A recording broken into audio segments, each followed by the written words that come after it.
Hey everybody, it's Jack with Future Pastimes, and we are going to look at another homebrew faction that has been posted on Board Game Geek and elsewhere. And this one comes from FunkyGrognard, who you may know as someone who has written a lot of really good in-depth strategy guides for factions. He runs the Facebook Dune board game group, and he's been a guest on Battle Language. He shared this one with me, House Spinette.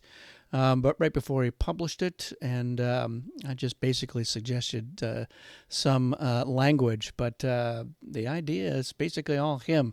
Now, Spinette, this actually started off as a couple of other possible factions, but I've been, again, reading through the Dune Adventures in the Imperium RPG game, this great book called The Great Game, Houses of the Landsraad.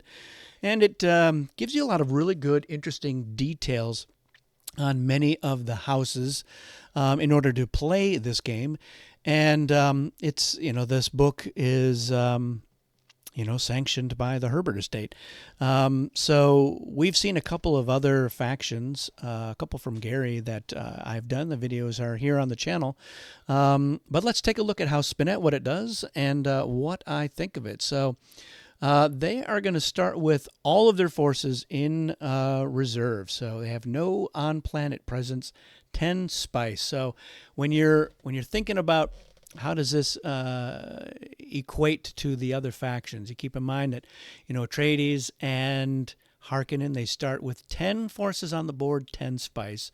So Spinette has the same amount of starting spice, but no board presence. And that's basically like the equivalent of spending 10 spice to get on the board. Now you compare that with the Emperor, who also has no board presence, starts with 10 spice, but they do have an income. So House Spinette starts off at a little bit of a disadvantage.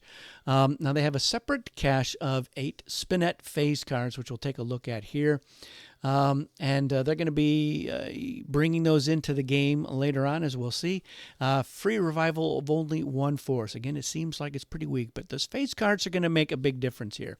So they are masters of strategic cunning. And let's take a look at that, those phase cards. Now, we'll look at the cards themselves here in a second, but here's how it works. So you have this cache of 8 cards, then they correspond to the various phases of the game and grant specific effects. So during the Mentat pause phase, you can play one. So this is a little similar to how Moritani works. They have to get through the whole round, and then they get to play a terror token that only they know what it does. Now here with the phase cards, everyone's going to know what it does, and you've got all of them to choose from. They're behind your shield, not because you're keeping them secret, but just because they're not in play yet. Once they're in play, they're in front of your shield. So the played phase card takes effect during the corresponding phase for the following rounds, and it stays in play unless purged. So that brings us to purge. Each one of those cards has a second little purge option, which can be played during the phase, and then it causes that phase card to be discarded. So what you're going to see here is with the phase cards is it's almost like you're getting extra little advantages for each phase, and you're deciding, the order that you want to play them.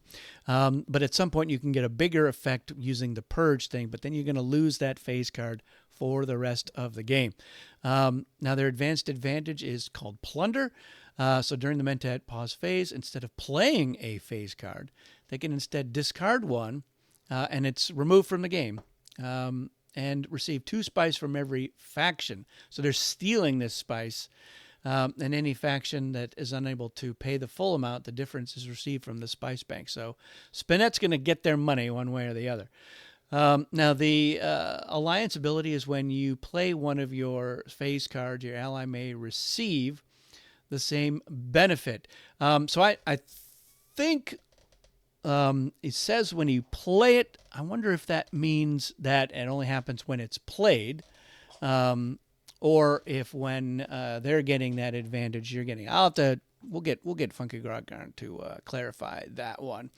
The advanced Karama, this is your one-time effect, as you may select one of your discarded ones, put it back into your hand. So that's interesting. You get the Karama, you can burn through one of these really good ones, or you can do a plunder and get something back. And then this is a nice handy little thing that lets you know how Kurama will affect those things. So the special effect granted by the phase card is canceled if you want to use the Kurama on the phase cards. If you want to prevent the purge, the card is still discarded, but they don't get anything. You can prevent the plunder, and the card is still discarded. So these are pretty harsh. This one, not so much. They got their normal forces. And here we look at the leaders. They got a 5, 2 4s, and 2 2s. So not too shabby. Zamindar Renan is, he's a pretty solid leader. Miglen here and Sosuan also pretty solid. These are fairly weak, but no ones, which if you're gonna sacrifice somebody, the other faction is gonna get 2 spice for killing them, and then we see who is leading the faction. Now let's look at the phase cards. This is the heart of what Spinette does. So our first one here is the storm phase. So if they just choose to put this one every storm phase, then after storm movement is complete, including with weather control, you can further move the storm either by leaving it where it is. So that's probably not necessary because you can you just don't have to do anything. So you can further move it 1 or 2 sectors, and that's clockwise or counterclockwise. So you can blow it back or have it move a little farther. And then if you decide to purge this card, after it's moved, you can go up to 12 sectors, and that's in either direction. So you can basically guarantee that you're going to basically wipe out whoever and whatever by doing that. And if a faction like, all right, Fremen will only take half damage, but somebody has gotten really greedy with a lot of forces out there, you can say, yeah, let's punish them. So this is a very Moritani-like effect here with the Purge. This is just nice. It lets you potentially block a stronghold, protect your own forces, or have a huge effect on Storm Order. So this is a big deal. This is a very powerful effect, just 2, but it's a spread of basically 4 because you can go either direction. So this will be fun to play test to see if this is just too whack. Spice Blow and Nexus. So here, when spice from a spice blow is placed in a territory, you immediately collect 1 spice from the blow. No spice is gained if placed into the storm. 1 extra spice. So if you are, unfortunately, this is before Chome Charity. So if you were collecting Chome Charity, you'd only get 1 spice. But it's with double spice blows, you're getting 2 spice, so you probably wouldn't have to worry about that.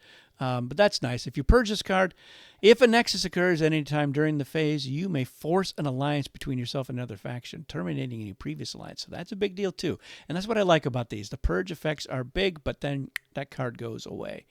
Chome Charity. So you may claim 1 bonus spice during Chome Charity phase. And if it's under the cancel side, you still receive 1 spice, and the bonus is all from the spice bank. So this won't eat into Chome's income because it's important that they make enough to be able to pay everybody if that ever happens. And if they purge it, they double all space you gain during this phase.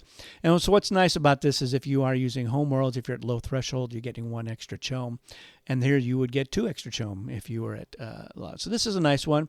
This might be when you're like, if I'm on Chome Charity a lot, then something's not right. So this might be a good one to just discard to do a plunder because you'll get more spice and you're getting it from the other players.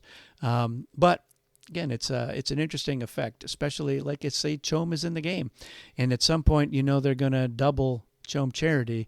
If that's coming, you might try to get rid of as much spice as you can. Sometimes they don't know that it's coming. For the bidding phase, after any successful bid, deduct 1 spice from the total cost you are required to pay. That means the Emperor will get 1 less. That means Richesse will get 1 less because there's no exception for Richesse. So that's kind of nice. If you purge it, you may select any face down treachery card up for bid. Atreides still gets to see it, take it for free, or take the top card from the deck. Atreides does not get to see it for free. This does specify here that it excludes any of the Richesse cards, whether it's their cash or a black market card.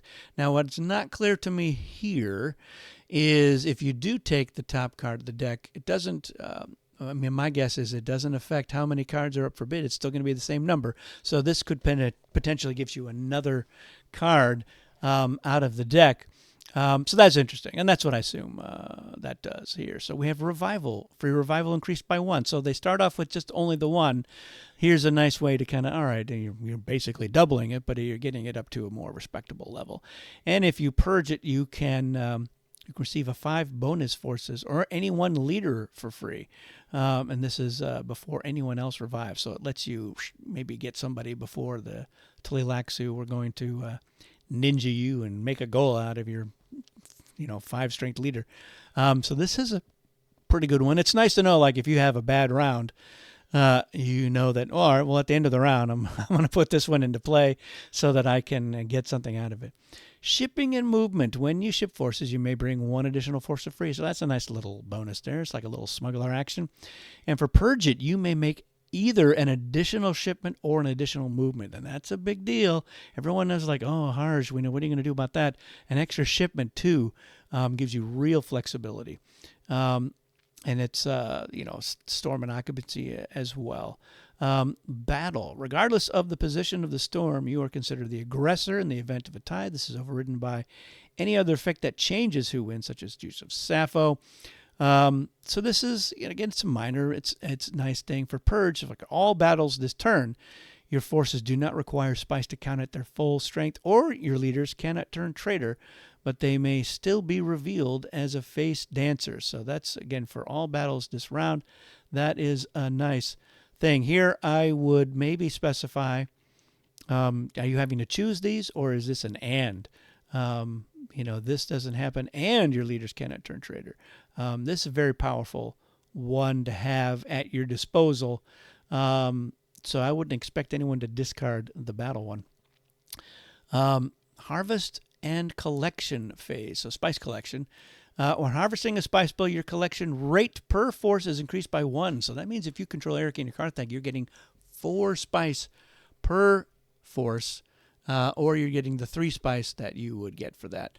And then here you collect 1 spice from the spice bank for each individual collection that occurs, including every spice bow and all bribes. And this includes collections that occur from Eric King Carthag to Siege. That's a lot. 1, 2, 3, 4, 5, 6, 7, 8. Yep, so that's 8 cards. So yeah, that's pretty good. So we're looking at the traders here. They're pretty normal. The forces, I kind of like that. So that's what you have. So I really do like this faction a lot.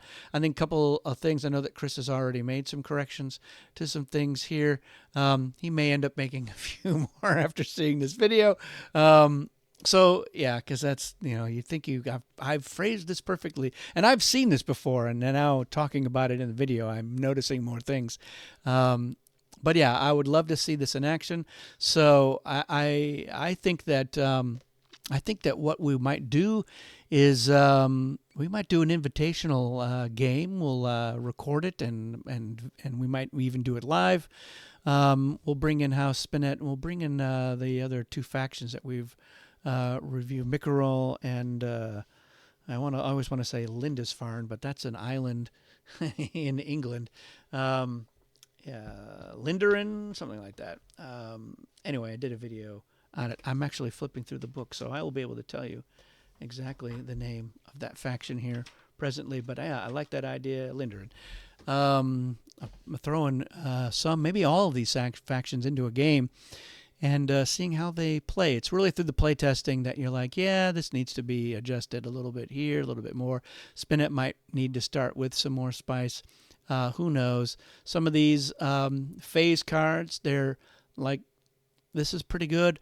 It'd be interesting to be like, all right, which ones do you go first?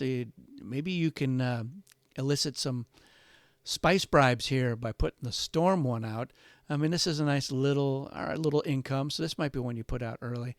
Chom, I'd probably wait a lot. The bidding one is a good one to put in early. You know that you're going to get a little tiny discount here. And if you need to, you'd be like, all right, I am spice poor. I'm just going to get a free card.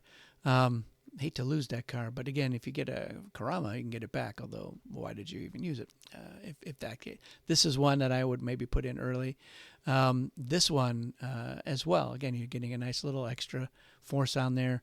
This is handy, but you want to have this one in play just so that you've got this really powerful purge effect, especially if it is an and, you're getting to do this or that, or maybe you have to declare. I think what Chris will need to do is, if it is an or, you would have to put it like, you choose either for all battles this turn, your forces do not require spice, or after a semicolon, your leaders cannot turn traitor, but they can still be face dancers.